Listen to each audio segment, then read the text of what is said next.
ප්‍රධාන වශයෙන්ම මේ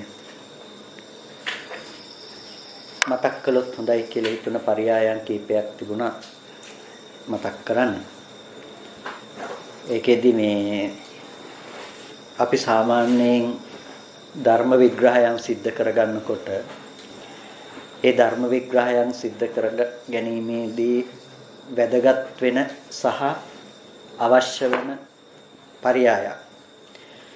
ඉතින් අපි පටිසම්භිදා වර්ගයේ බලනකොට ඒ වගේම නොඑක් සූත්‍ර දිහා බලනකොට අපිට හම්බෙනවා මෙන්න මේ විදිහේ යෙදීම් ටිකක්. අපිට සමහර තැනකදී ලැබෙනවා චක්කුම් භික්ඛවේ පරිඤ්ඤයයන් කියලා දෙයක්. රූපා පරිඤ්ඤය. මහණෙනි ඇස කියන එක පිරිසිඳ දකින්න, රූප කියන එක පිරිසිඳ දකින්න. තව තැනකදී හම්බ වෙනවා අපිට චක්කුම් භික්ඛවේ පහතබ්බා රූපා භික්ඛවේ පහතබ්බා. චක්කුම් භික්ඛවේ පහතබ්බං කියනකොට මහණෙනි ඇස ප්‍රහාණය කළ යුතුයි. රූපා භික්ඛවේ පහතබ්බා කියනකොට රූප ප්‍රහාණය කළ යුතුයි කියලා තැන් හම්බ වෙනවා. ඊට පස්සේ සච්චිකාතබ්බයි කියලා කියන්නේ සාක්ෂාත් කළ යුතුයි කියන එක. ඒව ගැන කතා කරනකොට චක්කුම් භික්ඛවේ සච්චිකාතබ්බං රූපා භික්ඛවේ සච්චිකාතබ්බා කියලා තැන් හම්බ වෙනවා. මහණෙනි ඇස කියන එක සාක්ෂාත් කළ යුතුයි, රූප සාක්ෂාත් කළ යුතුයි කියලා හම්බ වෙනවා. එතකොට දැන් අපි කතා කළා ඇස කියන එක පිරිසිදු දැක්ක යුතුයි කියලා, ඇස කියන එක ප්‍රහාණය කළ යුතුයි කියලා, ඇස කියන එක සාක්ෂාත් කළ යුතුයි කියලා අපි තුන් තැනක හම්බ වුණා. මේක අපි චතුරාර්ය සත්‍යයට බහලා බැලුවොත් අපිට හම්බ වෙනවා චක්කුම් භික්ඛවේ පරිඤ්ඤයයන් කියලා කතා කරන තැනදී පරිඤ්ඤයයි කියලා කියන්නේ මොන සත්‍යයට අදාළවද? දුක්ඛාර්ය සත්‍ය. දුක්ඛම් භික්ඛවේ පරිඤ්ඤයන් දුක කියන දුක්ඛාර්ය සත්‍ය තියෙන පිරිසිඳ දැකීම සඳහා.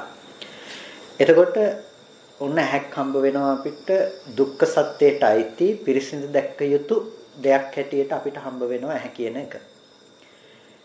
ප්‍රහාණය කළ යුත්තේ කුමක්ද?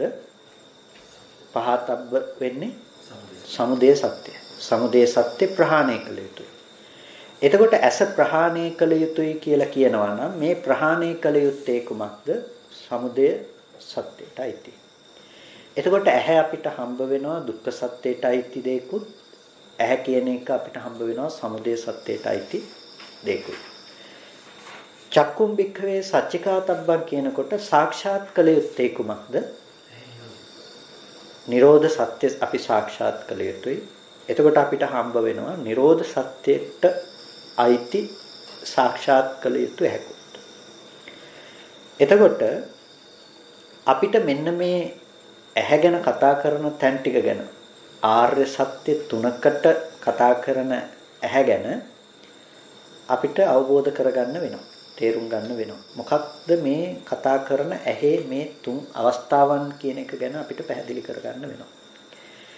එතනදී චක්කුම් භික්ඛවේ පරිඤ්ඤයයන් කියනකොට මහණෙනි ඇස පිරිසිඳ දැක්ක යුතුයි කියනකොට ඇත්තටම මේ කතා කරන්නේ දුක්ඛාර්ය සත්‍ය ගැන. දුක්ඛාර්ය සත්‍ය කියලා කියනකොට මේ ඇහැ ගැන කතා කරන්නේ ඇහැ දුකට අයිති දෙයක් හැටියට මේ කතා කරන්නේ. ඇහැ දුකට අයිති දෙයක් හැටියට කියලා කියන්නේ ඇහැ කියන ධර්මය දුක්ඛ සත්‍යයට යටත් වූ ධර්මයක්. ඇත්තටම පවතින ඇහැක් තියෙනවා නම් මේ ඇහැ මොන ධර්මයක්ද? දුක්ඛ ධර්මයක්. ඇහැ කියන එක දුක්ඛ ලක්ෂණයන්ගෙන් යුක්තයි. ඇහැ කියන එක පීලනාර්ථයෙන් දුකයි. සංකතාර්ථයෙන් දුකයි. සංతాපාර්ථයෙන් දුකයි. විපරිණාමාර්ථයෙන් දුකයි. ඇහැ කියන එක පීලනාර්ථයෙන් දුකයි කියලා කිව්වේ පෙළීම නිසා ඇහැ කියන එක දුකයි.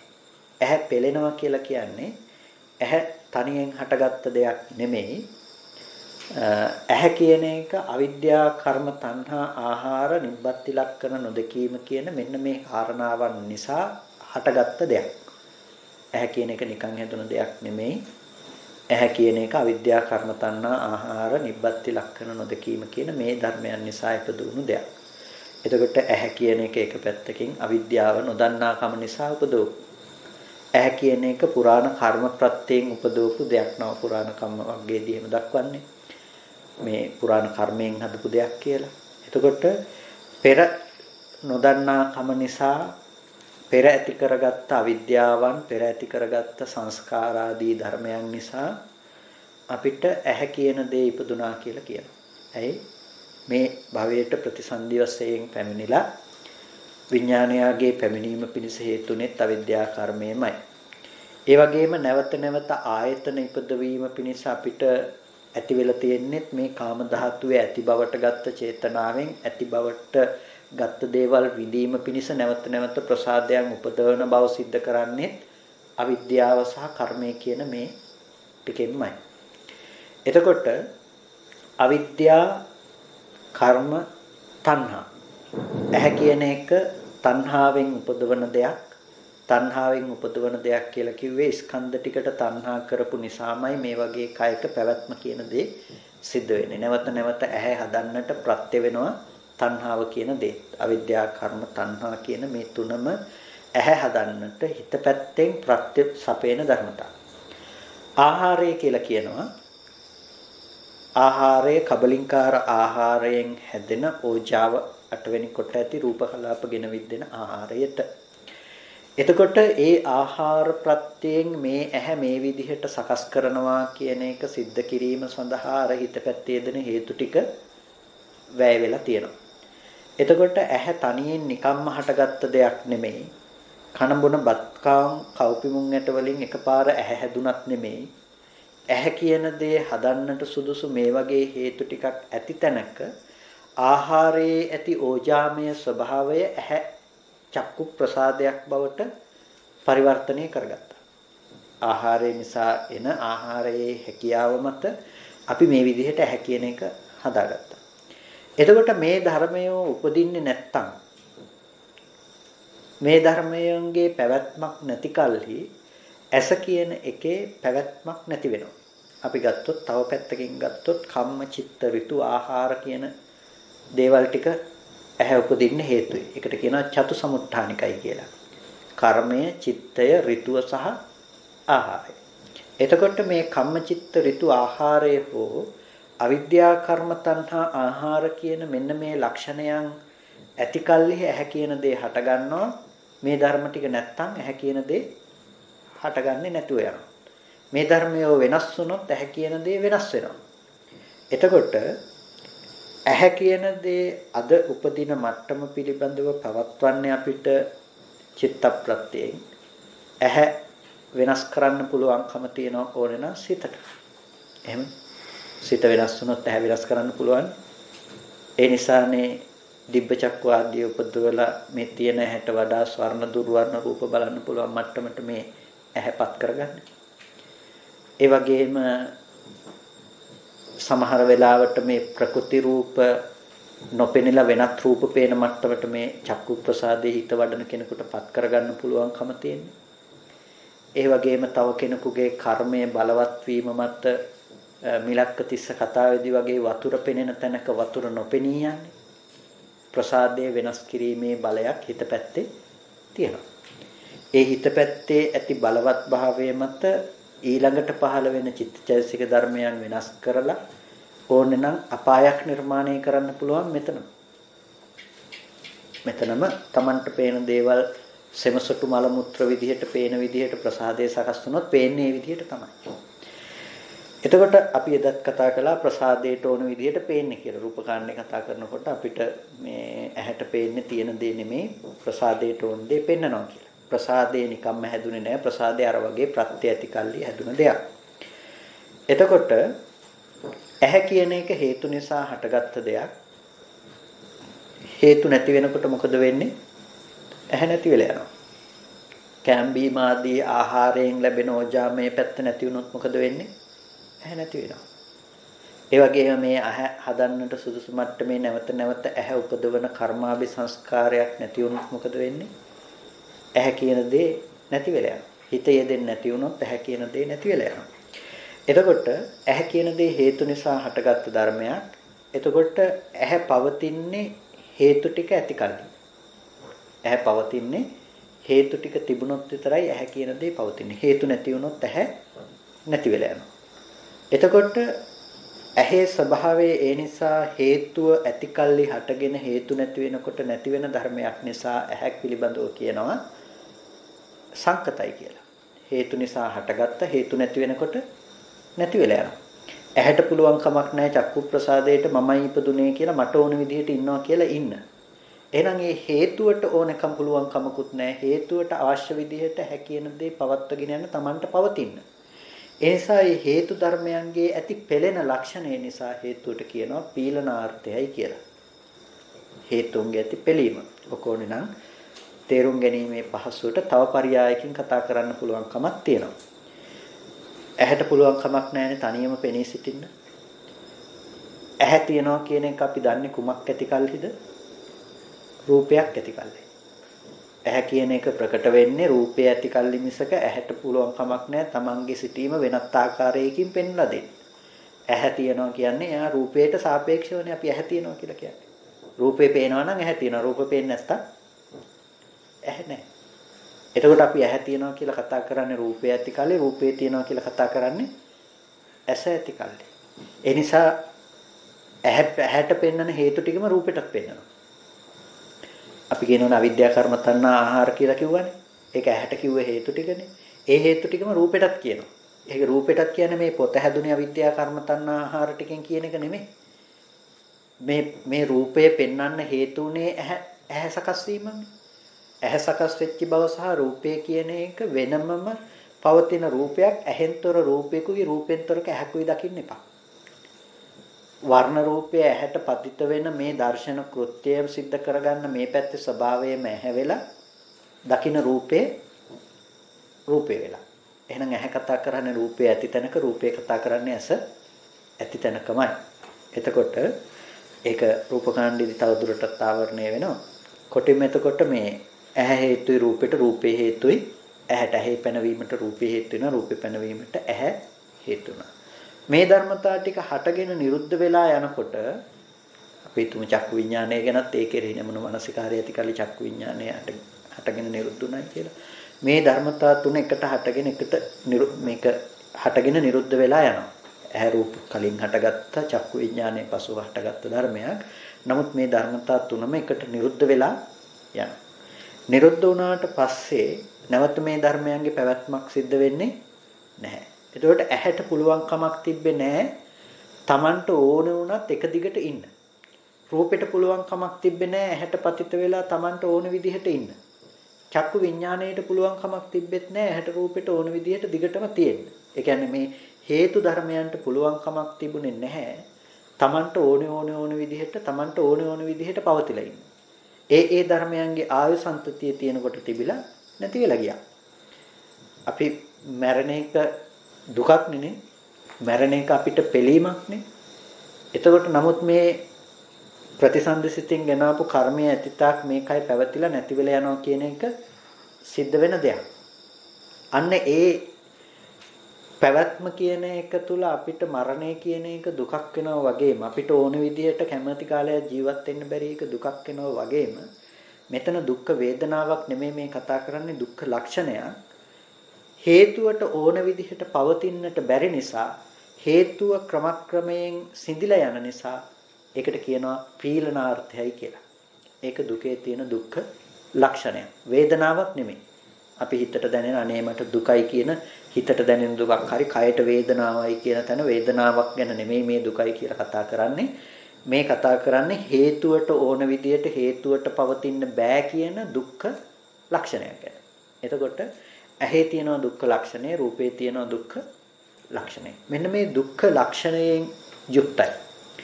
මෙන්න මේ දුක්ඛ ලක්ෂණයෙන් යුක්ත මේ ඇහැ පිරිසිඳ දැක්කේ යුතුයි. පිරිසිඳ දැක්කේ යුතු කොයි විදිහටද? මේ ඇහි ඇති දුක්ඛ ලක්ෂණ ටික පිරිසිඳ දැක්ක යුතුයි. ඒ නිසා හේතු ටික ඇති කල්ලි හටගත්ත සහ හේතු නැති වෙනකොට නැති වෙලා ගියා කියන මේ ලක්ෂණ ටික ඇහැ දකින්න කෙනෙකු පිරිසිඳ දැක්ක යුතුයි. ඒකට එහා කියනවා පිරිසිඳ දැක්ක යුතු ඇහැ පිරිසිඳ දැක්ක කියලා. දුක්ඛ සත්‍ය පිරිසිඳ දැක්ක. ඇහි තියෙන ඇත්තම ස්වභාවය එයා පිරිසිදු දැක්ක. හේතු නිසා සකස් වුණ බව සහ හේතුන්ට පවතින්නට බැරි බව නිසා නැතිව යන ස්වභාවය එයා දැක්කා. එතකොට දුක්ඛ සත්‍ය පිරිසිදු දකින්නවා කියනකොට එයා ඇහැ කියන එක පරිඤ්ඤයයි කියලා කතා කළේ ඇහැ කියලා ඔන්න ඔය ඇහැට. ඒ ඇහැ ගැන කතා කරන්නේ මේ අපි තියනවා කියලා හිතන් ඉන්න මසස්ස ගැන නෙමෙයි. ඒ ඇහැ කියලා කතා කරන්නේ වෙන මොකක්වත් නෙමෙයි. මේ දර්ශන කෘත්‍ය સિદ્ધ කරන තැන හේතු නිසා හටගෙන හේතු නැති වෙනකොට නැති වෙලා යනවා කියන මෙන්න මේ ඇහැ තමයි පිරිසිඳ දැක්ක යුතු ඇහැයි කියලා ඇහැ පිරිසිඳ දැක්ක යුතුයි කියලා යම් තැනක කතා කරනවා නම් දුක්ඛ සත්‍යයට අදාළ මේ ලක්ෂණය අපි ඇහැ කියන තැන දත යුතුයි. එතකොට චක්කුම් වික්කවේ පහතබ්බං කියලා කියනවා නම් මහණෙනි ඇස ප්‍රහාණය කළ යුතුයි කියලා තියෙනවා. දුක්ඛ සත්‍ය ප්‍රහාණය කරන්න කියන්නේ නැහැනේ. දුක ප්‍රහාණය කරන්න කියන්නේ මේ දුක ප්‍රහාණය කරන්න කිව්වොත් එහෙම ජීවත් වෙන්න බැරි වෙනවා. ජීවත් වෙන්න බැරි වෙනවා කියන්නේ සෝපදිශේෂ නිබ්බාණයක් නැති වෙනවා. රහතන් වහන්සේට පැවැත්මක් නැහැ. ඇයි ආයතන ටික නැති කරලම දාන්න වෙනවා. ඒ කියන්නේ ආයතන ටික කියන්නේ මේ ඇස කනනාසය දිව ශරීරයේ මනස නැති වෙන්නම වෙනවා නිවන් දකින්න නම්. ඒක ප්‍රහාණය කළ කිරීම නිවන වුණොත් එහෙම. එනිසා චක්කුම් පහතබ්බං කියනකොට ඇහැ ප්‍රහාණය කළ යුතුයි කියලා කියන්නේ මේ අර දුක්ඛ සත්‍යයේ කතා කරපු දර්ශන කෘත්‍ය સિદ્ધ කරන්නා වූ ඇස ප්‍රහාණය කළ යුතුයි කියන එකෙන් නෙමෙයි. එතන ප්‍රහාණය කළ යුතුයි කියලා කියන්නේ සමුදය සත්‍යය. සමුදය සත්‍යයට අදාළ ඇහැ මොකද්ද? යම් ඇහැක් අර දර්ශන කෘත්‍ය સિદ્ધ කරලා ඉතුරු නැතුව නැති වුණා නම් ඒ නැති වුණු ඇහැ පිළිබඳව අපේ හිත නැවත ඇසුරු කරනකම තියෙනවා නම් ඔබ වහන්සේලාට මගේ උන තමන්ගේ උන ඇහැක් ගැන හැඟීමක් තියෙනවා නම් අන්නේ මම උන මගේ උන තමන්ගේ ඇහැ කියන එක ප්‍රහාණය කළ යුතු හැක් එක. ඒ ඇහැ ප්‍රහාණය කළ යුතුයි. ඒ ඇහැ ප්‍රහාණය කළ යුත්තේ අර දුක්ඛාර සත්‍යයේ ඇහැ කියලා කතා කරපු තැනට හිත තියලා. එතනට හිත තියෙනකොට ඔබ වහන්සේලාට පේනවා මම මගේ වශයෙන් අල්ලගන්න ඇහැක පැවැත්මක් නැහැ කියන එක. එතකොට ඔබ වහන්සේලාට පේනවා ඇහැ කියන එක හටගෙන නිරුද්ධ වුණ දෙයක් විදිහට. එතකොට මේ එක දිගට මට මේ ඊයේ තිබුණු ඇහැ තාම තියෙනවා මිට මොහොතකට කලින් තිබුණු ඇහැ තාම තියෙනවා කියලා අපිට එතන ඇති කරගන්න වැරදි සහගත දෙයක් උපදින්නේ නැහැ. එතකොට අන්න ඒ උපාදාන වශයෙන් අල්ලගන්න ඇහැ මම කරගන්න ඇහැ මගේ කරගන්න ඇහැ කියන මට්ටම ප්‍රහාණය කළ යුතු මට්ටමක්. සමනපස්සනා සූත්‍රය කතා කරනකොට මීට පෙර අපි කතා කරලා තියෙනවා ස්වාමීන් වහන්සේ පැහැදිලි කරලා තියෙනවානේ අස්මීති තස්ස අවිගතේ පංචන්නං ඉන්ද්‍රියාණං අවක්ඛන්ති යෝති. වෙමි කියන හැඟීම දුරු නොවුණු කල්ලි පංචේන්ද්‍රයන්ට බැස ගැනීම වෙනවා කියලා දෙයක්. පංචේන්ද්‍රයන්ට බැසගත්තට පස්සේ මම වෙමි කියන හැඟීම එයාට ඇහැ පැත්තෙන් තියෙනවා. එතකොට මේ ඇහැ නියුක්ත මාව හම්බ වෙනවා. මම වෙමි කියන හැඟීම යම් අරමුණක තිබුණොත් ඒ වෙමි කියන කෙනාට මේ මගේ ඇහැ මේ මගේ කය මේ මගේ රූපයයි කියලා මේ අසාදී මේ ධර්මයන් ගැන ඉන්ද්‍රයන්ට බැසගෙන අංගපච්ඡංග සමන්නාගත පුද්ගලයෙක් හම්බ වෙනවා. ඒ කියන්නේ අංගපසංගින් යුක්ත පුද්ගලයෙක් හම්බ වෙනවා. දැන් ඔබ වහන්සේලාට මමයි කියලා හිතනකොට මේ විදිහට S2 මූණ කටනහය තියෙන මේ මිනිස්සෙක් කියන හැඟීම ඔබ වහන්සේලාට තියෙනවනේ. අන්න ඒකට තමයි කියන්නේ ප්‍රහාණය කළ යුතු මට්ටමේ ඇහැ කියලා. ප්‍රහාණය කළ යුතු මට්ටමේ කන, ප්‍රහාණය කළ යුතු මට්ටමේ නාසය. ඔබ වහන්සේලාට යම් කිසි විදියකින් රූප දැකපු රූප හම්බෙනවා නම් රූප දැකපු කෙනාව හම්බෙනවා නම් ඒ මට්ටමේ ඇහැ රූප දෙක ප්‍රහාණය කළ යුතුයි. එතකොට ඒක අයිති සමුදය සත්‍යයට. ඒක අයිති තෘෂ්ණාව නිස්ෘත භාවයට, කෙලෙස් සහිත බවට. ඒක අයිති ප්‍රහාණය කළ යුතු බවට. එතකොට අපි කිව්වා පරිඤ්ඤයයි කියලා ඇහැ ඒ වගේම පහතබ්බයි කියලා ඔන්න ඔය දෙකෙන් දත යුතුයි. එතකොට අපිට හම්බෙනවා ඇහැ කියන එක සච්චිකාතබ්බයි සාක්ෂාත් කළ යුතුයි. එතකොට කොහොමද ඇහැ කියන එක සාක්ෂාත් කළ යුතු වෙන්නේ? ඇහැ අපි දෙපැත්තකින් සාක්ෂාත් කළ යුතු වෙනවා. එක පැත්තකින් ඇහැ සාක්ෂාත් කළ යුතුයි. ඇහැ කියන ඒ දේ හටගෙන නිරුද්ධ වෙන ධර්මතාවයක් විදිහට ඇහැ සාක්ෂාත් කළ යුතුයි. ඒකට කියනවා ඇහි Nirodhe සාක්ෂාත් කරනවා කියලා. ඇහැ හටගෙන ඉතුරු නැතුව නිරුද්ධ වූ බව සාක්ෂාත් කළ යුතුයි. ඇහැ හටගෙන නිරුද්ධ වූ බව සාක්ෂාත් කරනකොට අපි ඔන්න ඇහැ සච්චිකාතබ්බුණ ඇහැ සාක්ෂාත් කළා හේතු නිසා හටගෙන ඉතුරු නැතුව නිරුද්ධ වෙනවා කියන දුක්ඛ ලක්ෂණය තමයි දැක්කේ. හැබැයි දුක්ඛ ලක්ෂණය දැකීම තුළ ඇහි Nirodhe සාක්ෂාත් කිරීම සිද්ධ වුණා. ඇහි Nirodhe යම් කෙනෙක් සාක්ෂාත් කරනකොට තව පැත්තකින් ඇහැ සාක්ෂාත් කරනවා. ඒ මොන පැත්තෙන්ද? අනුත්පාද නිරෝධ වශයෙන්. අනුත්පාද නිරෝධය කියලා කිව්වේ අපි ඇහැක් උපදව ගත්තා නම් අර සත්වේකුට හටගන්න, පුද්ගලයෙකුට හටගන්න ඇහැ කියලා දෙයක් අපි සකස් කරගත්තා නම් අන්නේ සත්වේකුට පුද්ගලයෙකුට හටගත්තා වූ ඇහැ කියන තැන අනුත්පාද නිරෝධයකට ලක් කළා. එතකොට ඇහැ සාක්ෂාත් කළ යුතුයි කියන තැනකින් ඇහැ දෙපැත්තකින් සාක්ෂාත් කළා. හටගෙන නිරුද්ධ වූ ස්කන්ධයන්ගේ ක්ෂණික නිරෝධයේ පැත්තෙනොත් ඇහැ කියන එක නිරෝධයේ පැත්තෙන් සාක්ෂාත් කළා. ඇහැ කියන එක පුද්ගලයෙක් විදිහට ආය හමුවන්නේ නැහැ කියන එකෙන් අනුත්පාද නිරෝධ වශයෙන් සාක්ෂාත් කළා. එතකොට අපි ඇහැ කියන එක සාක්ෂාත් කිරීමේදී ඇහැ කියනකොට අපිට ධර්මතා දෙකක් විදිහට සාක්ෂාත් කළ යුතුයි.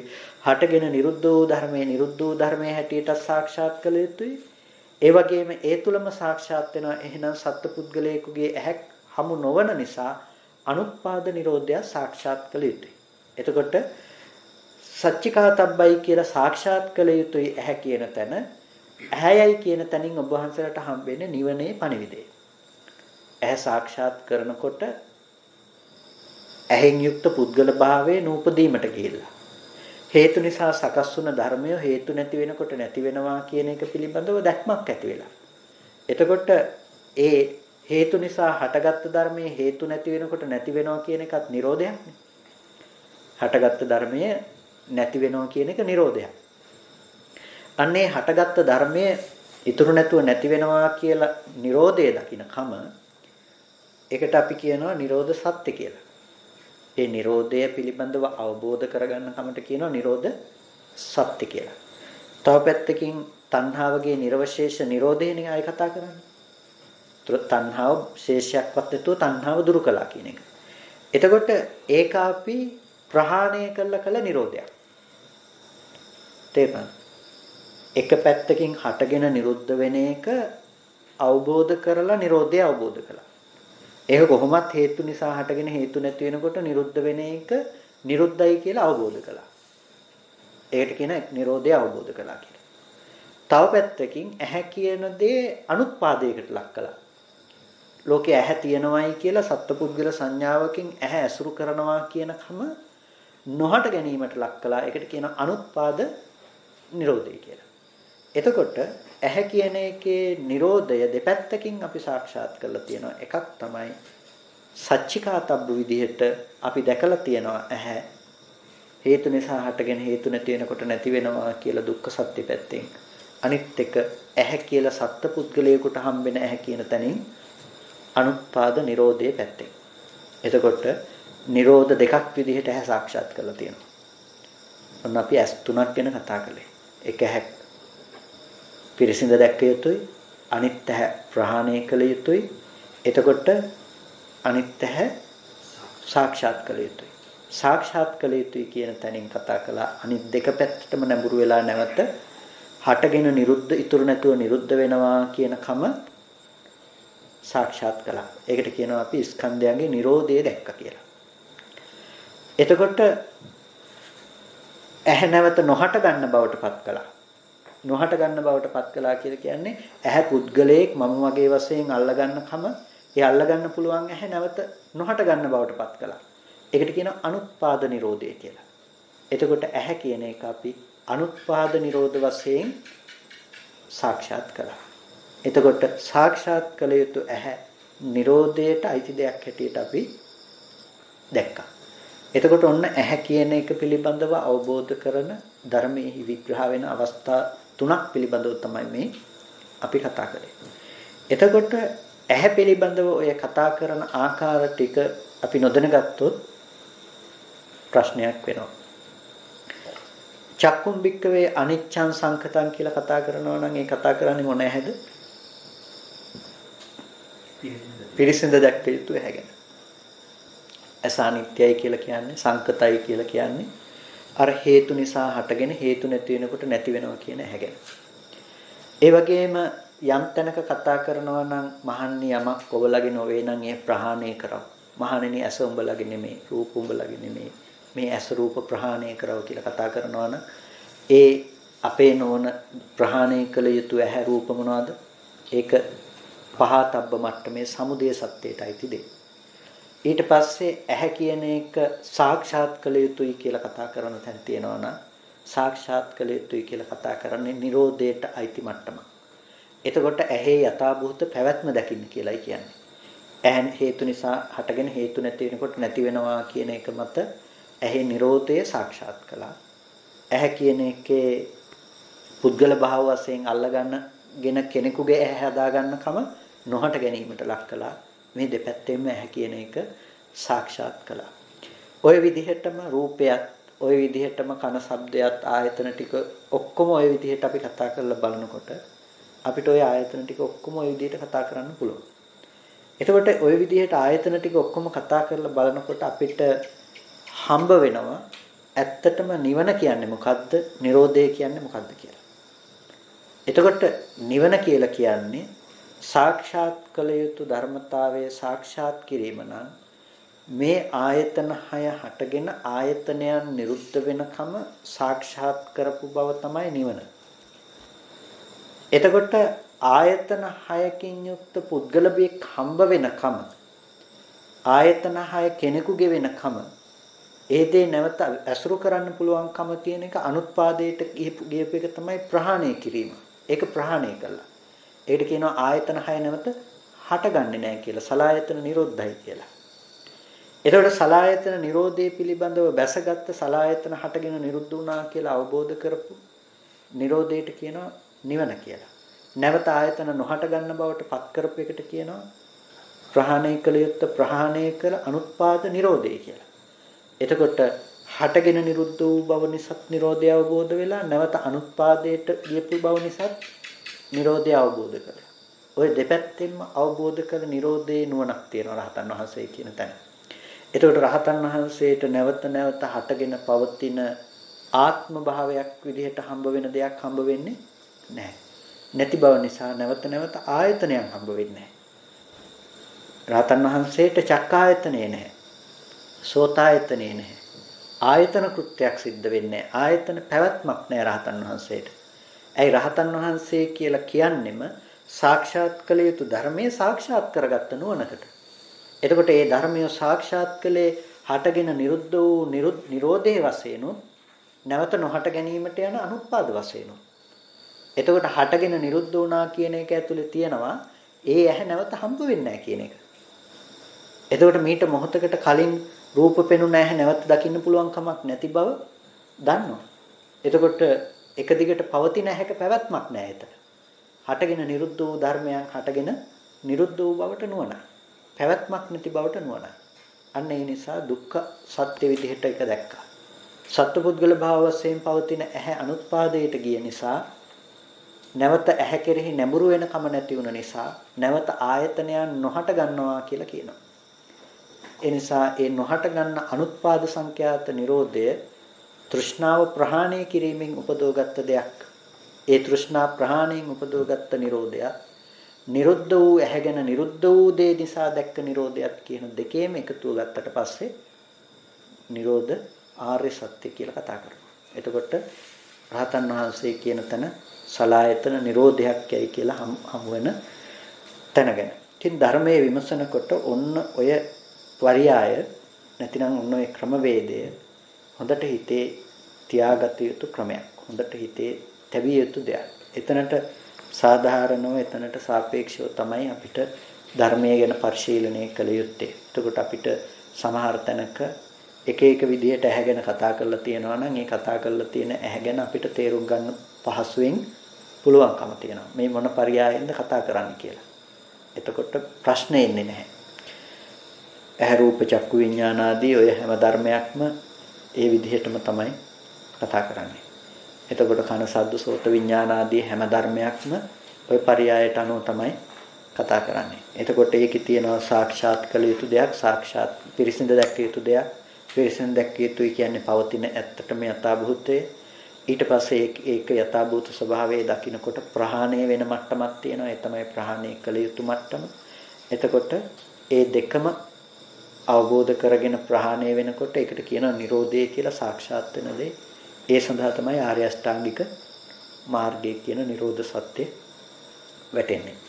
ඔන්න ඔය දහම් පරයයට අපිට චතුරාර්ය සත්‍යයට ගලපා බලනකොට ඔය ආයතන ධර්මතා ටික ඔය කියන ප්‍රභේදය අපිට හම්බ වෙනවා. ඒ හම්බ වෙන ප්‍රභේදයේ පිළිබඳව අපි දැනුවත්ව තිබීම බොහෝම වැදගත් කාරණා විශ්ලේෂණය කරගන්නකොට මොන තැනද මේ කතා කරන්නේ? මේක දුක්ඛ සත්‍යයටද අයිති, සමුදය සත්‍යයටද අයිති, නිරෝධ සත්‍යයටද අයිති කියලා අපිට නිශ්චය කරගැනීමේ පහසුව එතකොට තියෙනවා. ඒ නිසා ඒක පරිශීලනය කරන්න. ඒකෙදි ප්‍රශ්න ගැටලු තියෙනවද මොනවා? එහෙනම් හොඳයි හැමදෙනෙක්ම කල්පනා කරගන්න අද ධර්ම ශ්‍රවණය කරලා සාකච්ඡා කරලා මේ සිද්ධ කරගත් සියලු කුසල ධර්මයන් අපි අපට අර්ථයෙන් ධර්මයෙන් අනුශාසනා කර ධර්මාචාර්ය අවසරයි අපේ මාංකඩොළ සුදස්සන ස්වාමීන් වහන්සේට අපේ ආකරුණාගතන ස්වාමීන් වහන්සේට ස්වාමීන් වහන්සේ දෙනමට මුතුන් නිවනින් සැනසීම පිණිස මේ කුසලය හේතු පාරමිතාවක් වෙත්වා කියලා සාදු කියලා. ඒ වගේම මේ සීල කුසලය ආරණ්‍ය ක්ෂේත්‍ර ආදී කුලිත මේ ස්ථාන ආදී කුලිත ආදී සිල් දෙවියන්ට අනුමෝදන් කරමු. දෙවියෝ මේ පින් අනුමෝදන් වුණොත්පත් දෙවියන්ට මේ පින් උතුම් නිවනින් සැනසීම පිණිස හේතු පාරමිතාවක් වේවා. ඒ වගේම සියලුම ඥාතීන්ටත් ඒ වගේම මේ කාල පරිච්ඡේදයේ මේ රෝගී තත්ත්වයන් හේතුවෙන් මිය පරලෝ යන පින් බලාපොරොත්තු වෙන යම් සත්වෙක් ඉතිනම් ඒ සියලුම සත්වයින්ටත් මේ සියලු පින් සතුටින් අනුමෝදන් කරමු. ඒ තන්ද සුඛිත මුදිත වෙත්වා ධර්ම අවබෝධය කරත්වා කියලා සාදු කියන්න. මේ සියලු කුසල ශක්තිය ඔබ වහන්සේලා හැම දිනාටම ඒ වගේම අද මේ කාල පරිච්ඡේදය තුළ මේ ඇතිව තිබෙන වසංගත තත්වයෙන් අපේ රට නිදහස් කර ගැනීම සඳහා අපකප වෙන අතිගරු ජනාධිපතිතුමන් ප්‍රධාන රජයටත් වෛද්‍ය ක්ෂේත්‍රයේ සියල්ලන්ටමත් ඒ වගේම ත්‍රිවිධ හමුදාවේ පොලිසිය වගේම ආරක්ෂක අංශවල සියලු දෙනාට ස්වේච්ඡා සංවිධානවල ඒ කටයුතු කරන සියලුම විශ්වවිද්‍යාලවල ආදී ඒ සියලුම පින්නතුන්ටත් අපි ආශිර්වාද කරනවා. හැම දිනාටම දුක් නිරෝගී සුවපත් භාවය චිරජීවනයේ සැලසේවා කියලා. ඒ වගේම අපිට සිව්පසයෙන් උපස්ථාන කළ සහකරන විදේශගත වූ බොහෝ පිරිසක් ඉන්නවා. රෝගී තත්ත්වයන්ට ගොදුරු වෙලා මුහුණ පාලා ඒ හැම දිනාටමත් අපි සෙත් ප්‍රාර්ථනා කරනවා. ඉක්මන් සුවය නිදුක් නිරෝගී සුවපත් භාවයේ චිරජීවනයේ සැලසේවා. කායික මානසික සැනසෙල්ල ඇති කරගෙන උතුම් නිවනින් සැනසෙන්නටම මේ කුසලය හේතු පාරමිතාවක් වෙත්වා කියලා අපි එයට පින් අනුමෝදන් කරනවා. හැම දිනාටම තෙරුවන් සරණයි.